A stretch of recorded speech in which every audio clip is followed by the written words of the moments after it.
Ellen Now on 105.9 FM and streaming worldwide on the WMAL app. O'Connor and Company. It's 6:06 on this great Tuesday morning in your nation's capital. Thank you so much for being part of what we're doing here. Coming up later in the morning, oh my gosh, we've got so much in store for us. It's 6:35.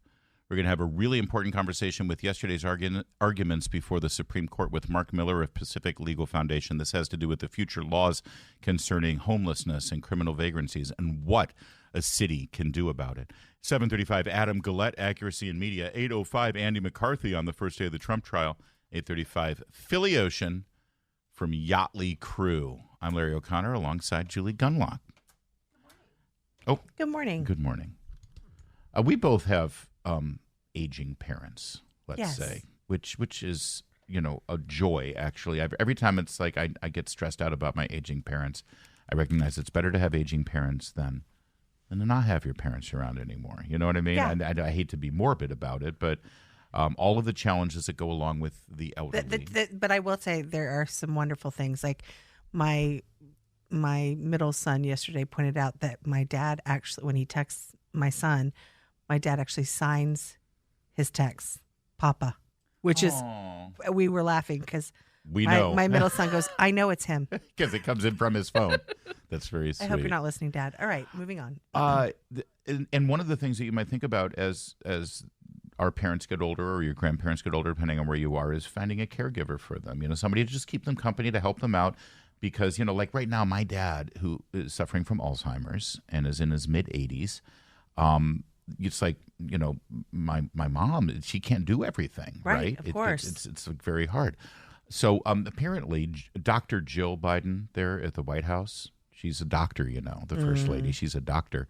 She's got her hands full. She's got a lot. She's got to go to like opening ceremonies of supermarkets wearing dresses that look like upholstery from a sofa. Yeah, and things like that. She can't take care of Joe every day. So they brought in a new caregiver. Oh. Yeah, like a Latina woman, from the local service.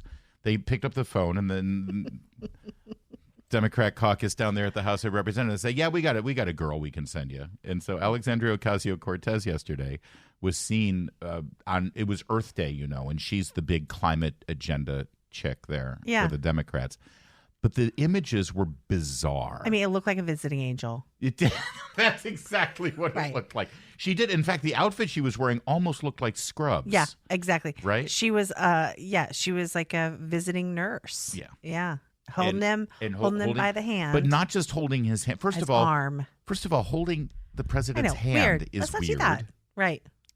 But then the way she was holding him as they walked, it was like she was holding him up. And we've all experienced that. It was a weekend at Birdie situation. We've all seen elderly people who need a little help moving around, and you kind of give them a supportive. You might hang on to their elbow and their hand, or sort of their whole forearm. You sort of steady them. Yeah, and that's what the scene was. By the other person to sort of really youthen up the whole, because it's like having Alexandria Ocasio-Cortez there with Joe Biden, the disparity in age and energy and vibrancy, it's not good. So to mix things up, they added Bernie Sanders to the scene. So it really was like a visiting angels thing. Yes. Bernie and Joe there at the home, and here comes the home nurse. Then they let Alexandria Ocasio-Cortez speak. Oh, yes. And while she was delivering her remarks about the Green New Deal. Well, they took a nap. And then while the boys took their nap or played backgammon for matchsticks, she got to speak to the press. And before she delivered her remarks about her Marxist agenda linked to carbon dioxide, she said this.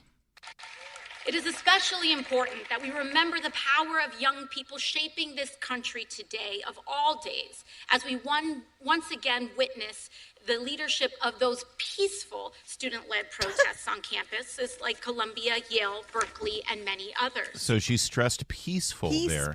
While I'm actually literally looking at coverage in New York City where there's last a night, fire where going. there's a bonfire happening in the street. Mostly peaceful protests. In the middle of these fiery but mostly peaceful protests. And, of course, those peaceful protests look like, a putsch from Berlin, 1937. Yep. Where Hamas terrorist sympathizers were literally linking arms, keeping Jewish students from entering the buildings of the university. But there she is on board, backing the Columbia anti-Semites. And this is the Democrat Party. Mm-hmm. That's what's important to say, is that this is not the fringe. This is her being, sort of featured at the White House. And and given a speaking role, this is the official. This is the official Democrat Party. Oh, established Democrat Party. Better than that, Joe Biden, when he came up right after her. Oh yeah, here's AOC talking about what we continue to see in Columbia. Peaceful student-led protests on campus. And here's Joe Biden immediately afterwards. And Representative Ocasio-Cortez in New York. I learned a long time ago. Listen to that lady. There you go. Listen to that lady. We're going to talk more about another part of the world, too, real quickly. That's an endorsement. Joined by all of your advocates. Yeah, enough. That's an endorsement. That's 100% an endorsement. This is the establishment of the Democrat Party right there. Now, he didn't have any statement about what was going on at Columbia directly in his prepared remarks, but then a reporter asked him if he has anything to say about it. And, well, he did, actually. No, really, he did. Anti-Semitic protests, that's why I've set up a program to deal with that. I also condemn those who don't understand what's going on with the Palestinians and how they're being... Right, let me just in case you missed the beginning part. The anti-Semitic protests on college campuses. I condemn the anti-Semitic protests, that's why I've set up a program to deal with that. I also condemn those who don't understand what's going on with the Palestinians. By the way, that program he set up to deal with that, I love that. That is such a DC thing. Yes, I do condemn that anti-Semitism. That's why I've got a program there. Right. The program he set up includes CARE, the Council for American Islamic Relations, a group that has been linked with terror activities. Yes. But you heard what he said. I condemn the anti-Semitic protests. I also condemn those who don't understand what's going on with the Palestinians. Yep. So you people who are concerned about the wild anti-Semitism, the growing anti-Semitism, you just don't understand what's going on. That's right. And there are fine people on both sides. That's right. Oh, sure, there's anti-Semites in there. But there's also people who are generally concerned about what's going on. Yeah, so let's check in over at Yale. Here's a Yale journalism student who is Jewish giving a firsthand account of what happened with those peaceful protests on her campus. Organizers standing in front of me, linking arms so that I could not walk forward. And the rest of the students at the rally noticed this, the other 500 students at this violent rally, and they saw me. And so they began to taunt me as well because they recognized that I was there. I was something that they view as an enemy. And finally, the taunting continued and escalated, and I was just there to record them. And the taunting escalated until somebody waved a Palestinian flag in my face and then jabbed me in my left eye.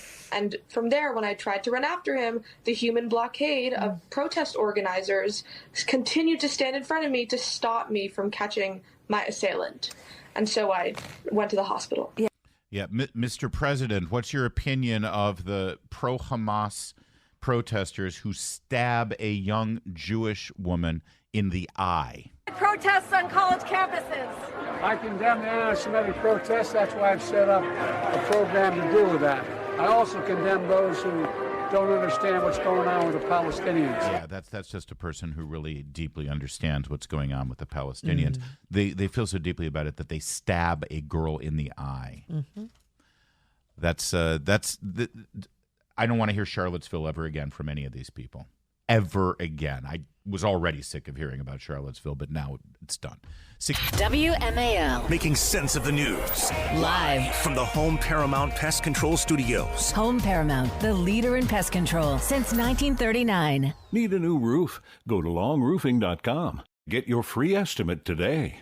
On the next Vince Colonnade Show, Congressman Chip Roy joins us on the program. You can join us 3 to 6 right here on WMAL. Bombshell testimony yesterday from Representative Chip Roy speaking at a committee hearing in the House. Well, I'll just let you hear what Chip Roy had to say during this committee hearing. Over 100 million Americans were forced to take a vaccine with a veiled threat, your job or the jab. Regardless of what radical progressive Democrats want to claim, these vaccines were not voluntary. The federal government mandated vaccines for military personnel, healthcare workers, government contractors, and all businesses with more than 100 workers. The Biden administration bragged that their mandates covered more than 2/3 of American workers. The government lied about its efficacy and effectiveness to make these mandates more palatable.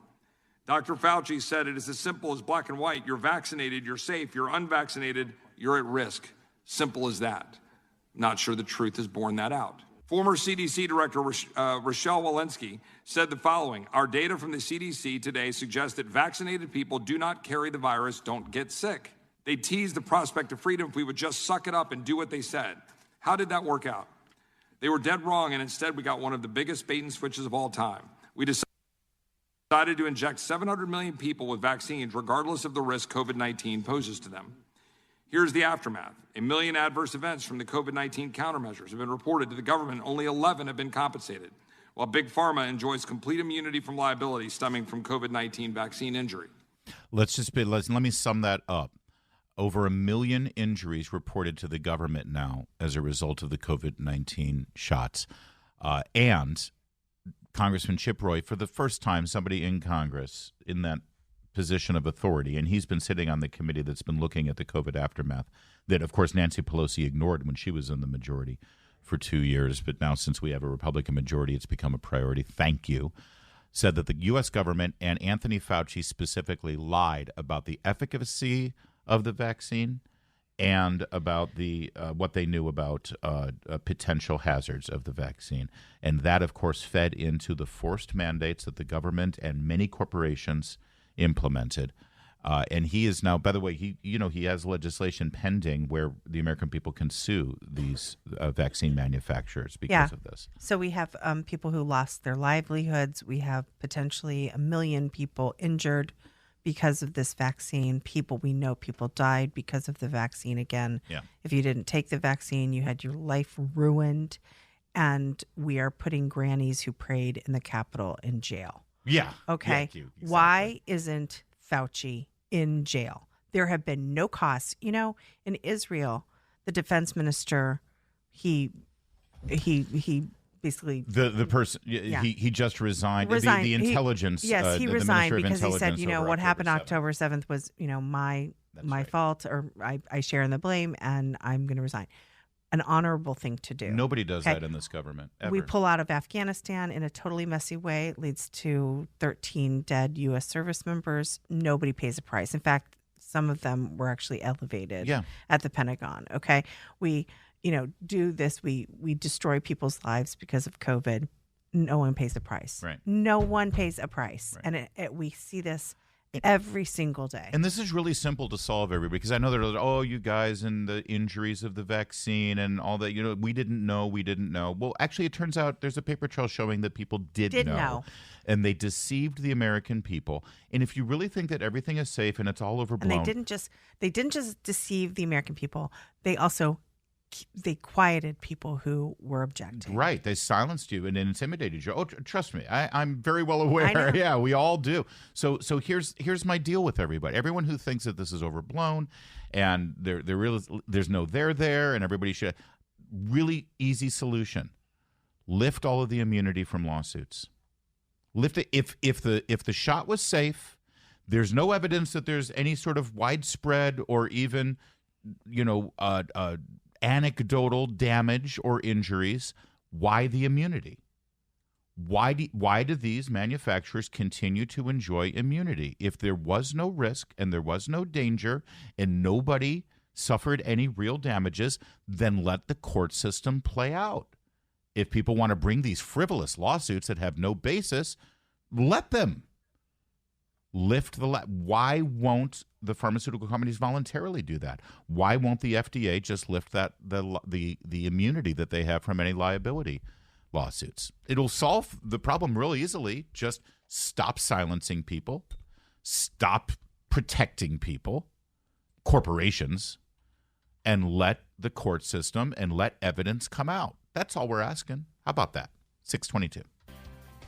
Now on 105.9 FM and streaming worldwide on the WMAL app. O'Connor and Company. 6:37 now on this very busy Tuesday morning. Good Lord. We've got a full plate ahead of us. Full slate ahead of us. We're eating a full plate of news. Help me out. Nothing here. Come on. You got it. Coming up at 7:35, Adam Gillette, Accuracy in Media. You know, he's been pushing these anti-Semites and terrorists on college campuses and exposing them. 8:05, Andy McCarthy on the first day of the Trump trial. And then 8:35, Philly Ocean, Yachtly Crew. Let's go. Margaritaville. Right now, though, Mark Miller, now he is senior attorney at Pacific Legal Foundation. And he wrote an amicus brief in yesterday's Supreme Court arguments, a really, really important case. And Mark Miller, this has not gotten a lot of attention, but this could be a game changer. Thanks for joining us this morning. Yeah, thank you for having me on, Larry. It's the city of Grants Pass versus Johnson. And the idea here is that for the longest time, there's been this, you tell me if I'm wrong here, but there's been this lower court decision that says that a city cannot criminalize people sleeping on the streets unless they provide an adequate shelter for them.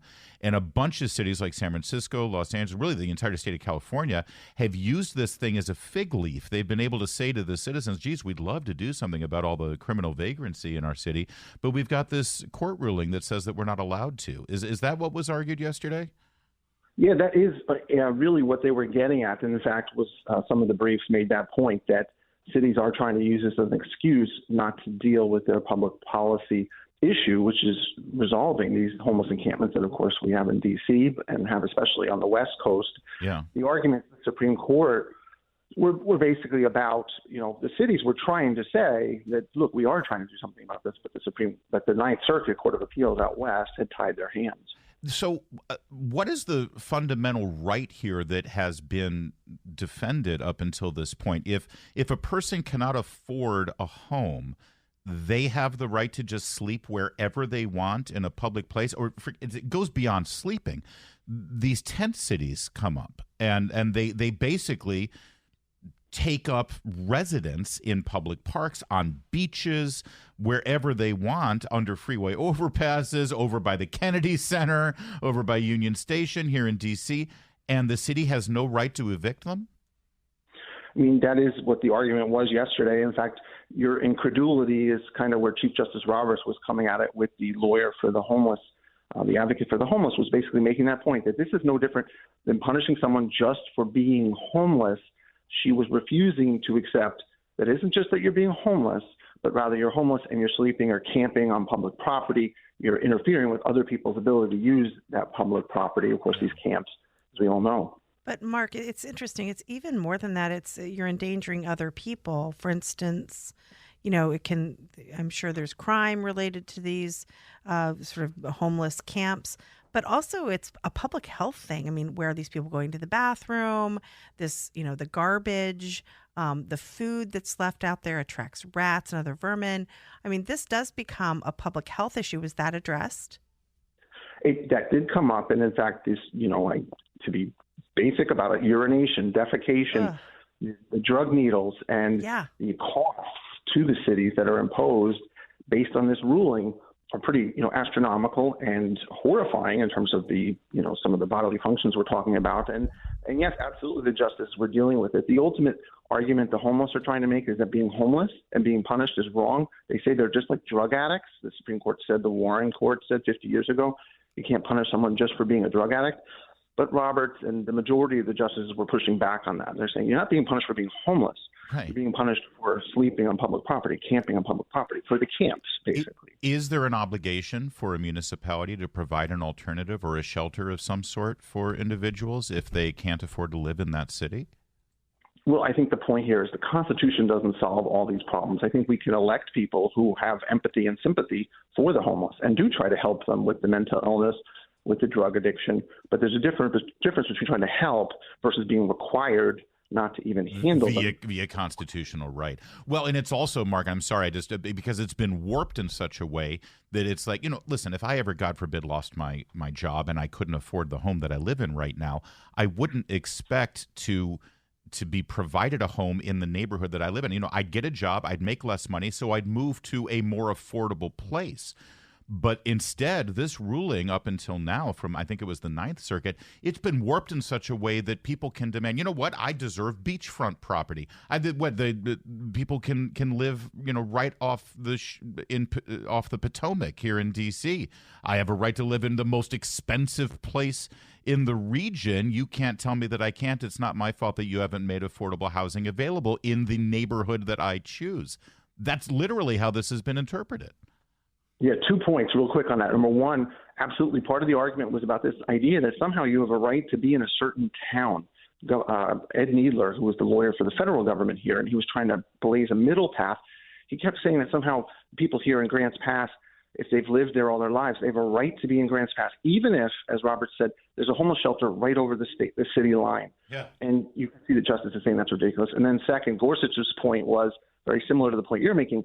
Look, most people could probably find somewhere else to live if they did lose their job. And if they truly can't, then they can make an argument that this is a necessity. They're Jean Valjean. They have no choice to have robbed the store. And maybe we'll have sympathy for them. But that doesn't mean you have a constitutional right to live wherever you want, to sleep wherever you want. So how do you think the arguments went? Because this really could, I can't understate or overstate how the domino effect on public policy that this could have if the Supreme Court strikes down this lower court ruling. Yeah, I think that the Supreme Court is poised to vacate the decision. It was at least 5 justices, I think, maybe as many as 7. Justice Kagan was hard to predict where she was because the lawyer for the city was struggling to understand what Kagan was saying. But at least 5 seem to want to think the Ninth Circuit was wrong. There's no right to sleep on public property. But where they're going to go with that, I don't know. I do think they're going to say that, in general, that cities should have more of a free hand to address the homeless crisis. Justice Kavanaugh made that point, that people who help the homeless, every day it changes, and you can't have the courts interfering with that. Is there also forgive me, just one more question. Is there a middle lane here? There was a time when the beat cop would walk around the city square, and when the sun rises and people are waking up and starting their day, then the hobo who was sleeping on the park bench, and he'd say, all right, move it along there, laddie, move it along. You can't stay here. Sleeping, it's like, yes, you're poor. You don't have a place to sleep, so you can sleep on the bench. It's living. It's taking up residence. Is there sort of a fine line there? Yeah, I think absolutely. The city's point here is that law enforcement is not going to be egregiously hostile to the homeless. The homeless advocates will say, we don't agree with that. But yes, their point is that this is something we've been dealing with in America for decades, and we've been able to handle it without the federal courts telling the police officer, the Joe Cop on the street, how to handle the homeless. Yeah, or the one, the stereotype one that I had with the Irish accent there. That I just that's my impression of a cop. Move it along there, laddie. It's time to get to work now. Mark, thanks so much for joining us. Great stuff. I'm very excited to see how this comes. Great work with the Pacific Legal Foundation, always on the right side of these issues. Thank you, Mark. So in Australia, there's these new speech codes now and laws against speech, and it applies to social media as well. Our friend Billboard Chris has been dinged and threatened by the Australian government for some of the tweets that he put out on the X platform. Elon Musk has defied those laws and has just said that he would protect anybody whose tweets, or what are we calling them now, posts on X, end up getting caught in the crosshairs of this new legal jihad against free expression in Australia. One of the Western civilization, part of the Commonwealth, Magna Carta and the First Amendment. We share a lot of cultural things with Australia. So they had a cowboy culture, and they were very rugged outdoorsmen. They drink beer. Yeah, they're cool. They're laid back. They say that Australians are a lot like Americans. No, they're not. No, they're way more like Canada, sadly. Yes, exactly. And the social justice warriors have absolutely taken over the government there. What I'm thinking is all those rugged outdoorsmen Australian types, they've just moved to the outback and they don't care. Maybe. They've just unplugged. They just don't. They're not participating. And the only people who are participating in making rules and laws in government there are the social justice warriors. Like this person. Her name is Jackie Lamy. She's a senator in Australia, and she was speaking out about Elon Musk, who is trying to create a platform of free speech on social media in Australia. Elon Musk has no social conscience or conscience whatsoever. I don't know, whatever Elon Musk is on, it says that that's okay to continue to air that is absolutely disgusting behaviour. And quite frankly, the bloke should be jailed. And the sooner that we can bring rules in or do something about this sort of game playing with our social media, the better off we're going to be. But quite frankly, the power that man has because of that platform that he's on. It's got to stop. It has absolutely got to stop. Was she smoking when she was saying that? Because she needs to cut that out. The bloke should be jailed. Oh, yeah. She said. Yeah. And so, listen. These people are so scary. But look, this interferes. Elon Musk's commitment to free speech interferes with their power. And when you take power away from people, they get really angry. And I think we here in America get complacent that we think that 240 years ago when we adopted our Constitution and our Bill of Rights, that became this game changer across the world. And it's actually still incredibly rare to have a constitutional amendment protecting the right to free expression and free speech. Specifically, how ours is created, which is these are rights that we are born with. And the Constitution protects protects us from the government infringing on them. Yes. There are other countries who have constitutions that the government grants the right. But see, if the government grants that right, that means the government can take it away and infringe on it. That's what we're seeing in Australia. That's what they do to Australian citizens. That's right. We saw it during COVID. It was a nightmare. Yeah. So it's just another reminder that we should, thank our founders for doing it the way they did it and to not take that First Amendment for granted. That's why we keep exercising it and pushing the boundaries of it every morning here. It's 6:52.